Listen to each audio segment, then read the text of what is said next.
साथीहरु आजको दिनमा हामीले स्मार्टफोन चलाइराख्दाखेरि हामीले विभिन्न सोशल मिडिया ह्यान्डलहरु युज गरिरहेका हुन्छौं जस्तै कि जीमेल भयो, फेसबुक भयो, इन्स्टाग्राम भयो, व्हाट्सएप भयो, ट्विटर भयो, अन्य पनि विभिन्न वेबसाइटमा गएर साथीहरु हामीले डिफरेन्ट एकाउन्टहरु बनाइरहेका हुन्छौं साथीहरु। यी एकाउन्टहरु बनाइराख्दाखेरि साथीहरु के हुन्छ भन्दाखेरि हामीले एउटा पासवर्ड सेलेक्ट गर्नुपर्ने हुन्छ। तर साथीहरु तपाईले सम्पूर्ण एकाउन्टमा एउटै पासवर्ड राख्नुहुन्छ भने तपाईको एउटा सिंगल एकाउन्ट ह्याक हुने बित्तिकै तपाईको पुरै मोबाइलै ह्याक हुने खतरा एकदमै बढी हुन्छ साथीहरु। त्यसैले साथीहरु तपाईले सम्पूर्ण एकाउन्टमा फरक पासवर्ड राख्नु पर्दछ साथीहरु। अब साथीहरु प्रब्लम कहाँ आउँछ भन्दाखेरि हामीले यदि फरक पासवर्ड युज गर्छौं भने हामीले 1 महिना 2 महिना या 6 महिना पछि त्यो पासवर्डहरु बिर्सिदै जान्छौं साथीहरु। त्यसैले आजको भिडियोमा तपाईले एउटा यस्तो एप्लिकेसनको बारेमा बताउनेछु साथीहरु जुन एप्लिकेसन युज गरेर तपाईले आफ्नो सम्पूर्ण पासवर्डहरुलाई सुरक्षित साथ एकदम सिक्योर तरिकाले सेभ गरेर राख्न सक्नुहुन्छ साथीहरु। यो एप्लिकेसन एकदमै सिक्योर रहेको छ साथीहरु। यो एप्लिकेसन युज गरेर तपाईले कुनै पनि खालको परमिसन माग्दैन, तपाईको क्यामेराको, तपाईको स्टोरेजको केहीको पनि परमिसन यो एप्लिकेसनले चाहिँदैन साथीहरु। र एप्लिकेसन पनि एड फ्री रहेको छ साथीहरु। र एप्लिकेसन हामीले फ्रीमै युज गर्न सक्छौं। अब साथीहरु हामीले यो एप्लिकेसन युज गरेर आफ्नो सम्पूर्ण पासवर्डहरुलाई सुरक्षित साथ यो एप्लिकेसनमा कसरी सेभ गरेर राख्ने त त्यो जान्नको लागि तपाईले भिडियोलाई स्किप नगरिकन भिडियोलाई अन्तिमसम्म हेर्दिनु होला। नमस्ते साथीहरु, म मानव चौधरी तपाईलाई स्वागत गर्छु मेरो भिडियोमा। साथै मेरो च्यानलमा नयाँ हुनुहुन्छ भने प्लिज मेरो च्यानललाई सब्स्क्राइब गरिदिनु होला। सब्स्क्राइब गरेर बेल आइकन पनि दबाइदिनु होला ताकि आगामी दिनमा तपाईले यस्तै खालको टेक्नोलोजी सम्बन्धी भिडियोजहरु मिस गर्नुहुने छैन। ओके साथीहरु, सुरु गरौँ आजको भिडियो। साथै तपाई मेरो मोबाइलको स्क्रिनमा त्यहाँ देख्न सक्नुहुनेछ। तपाई सिम्पली प्ले स्टोरमा जानु होला साथीहरु। प्ले स्टोरमा गइसकेपछि तपाईले पासपोर्ट सेभर भनेर त्यहाँ टाइप गर्नु होला साथीहरु। म तपाईलाई देखाउन चाहन्छु। तपाईले पासपोर्ट सेभर टाइप गरेर सर्च गर्नु होला साथीहरु। सर्च गर्नु भयो भने तपाईले थर्ड नम्बरमा देखाउँछ साथीहरु पासपोर्ट सेभर एप्लिकेसन, त्यसमा क्लिक गरिदिनु होला। त्यो एप्लिकेसनमा क्लिक गरेर साथीहरु तपाई तल चेक गर्नु होला। त्यो एप्लिकेसनको रेटिङ रहेको छ 4.7 साथीहरु। अर्को एप्लिकेसन डाउनलोड नगर्नु होला साथीहरु। यो एप्लिकेसन एकदमै जेन्युइन रहेको छ। यो एप्लिकेसन पासपोर्ट सेभरलाई डाउनलोड गरिसकेपछि साथीहरु जम्मा 4 MB को रहेको छ। डाउनलोड भइसकेपछि यो एप्लिकेसनलाई तपाई ओपन गर्नु होला साथीहरु। ओपन गरिसकेपछि तपाईले आफ्नो पासवर्ड यहाँ सेभ गर्नुपर्ने हुन्छ। यो भनेको साथीहरु तपाईको मास्टर पासवर्ड यो पासवर्ड सेभरको लागि तपाईले यो पासवर्ड चाहिँ बिर्सिनु हुँदैन साथीहरु। जस्तै कि म एउटा पासवर्ड यसमा हाल्दिन्छु साथीहरु। यसलाई म फेरि रिपिट गरिदिन्छु साथीहरु। अनि तपाईले यसमा हिन्ट पनि राख्न सक्नुहुन्छ साथीहरु। तपाईको पासवर्डको हिन्ट के राख्न चाहनुहुन्छ भनेर कि तपाईले त्यो 2 टा 3 टा नम्बर देखेर तपाईलाई याद आओस् कि मेरो पासवर्ड मैले यो राखेको थिएँ भनेर। यो पासवर्ड सेभरको साथीहरु मैले यसमा 76 राख्दै छु। यसलाई म डाउन गरिदिन्छु साथीहरु। अब यसमा मैले पासवर्ड राख्नु रिपिट गर्नुपर्ने हुन्छ साथीहरु। तपाईले अहिले मास्टर पासवर्ड कुन सेभ गर्नु भएको छ त्यो पासवर्ड यसमा हाल्नु पर्ने हुन्छ साथीहरु। अब साथीहरु तपाईले यो पासवर्ड हाल्ने बित्तिकै तपाईको एप्लिकेसन यसरी खोलेर आउँछ साथीहरु।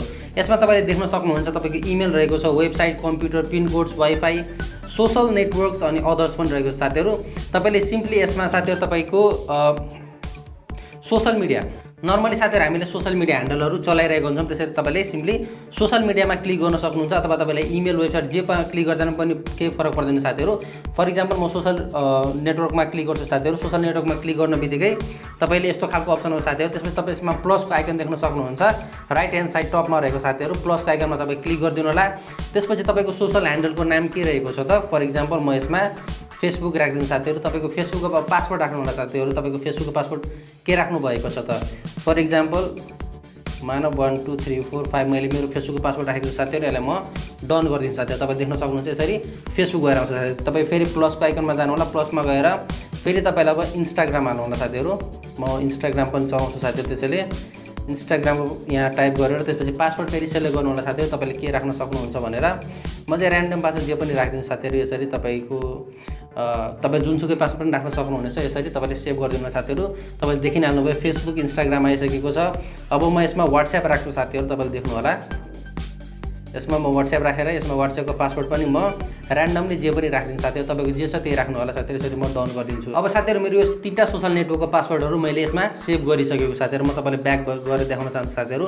यदि तपाई यहाँ सोशल नेटवर्कमा जानुहुन्छ भने तपाईले देख्न सक्नुहुन्छ 3 टा पासवर्ड यसमा सेभ भइसकेको। सिम्पली तपाईले फेसबुकमा क्लिक गर्नुहुन्छ भने तपाईको पासवर्ड यसरी डिस्प्ले भएर आउँछ साथीहरु। तपाईले इन्स्टाग्राममा गर्नुभयो भने तपाईको इन्स्टाग्रामको पासवर्ड यसरी डिस्प्ले भएर आउँछ साथीहरु।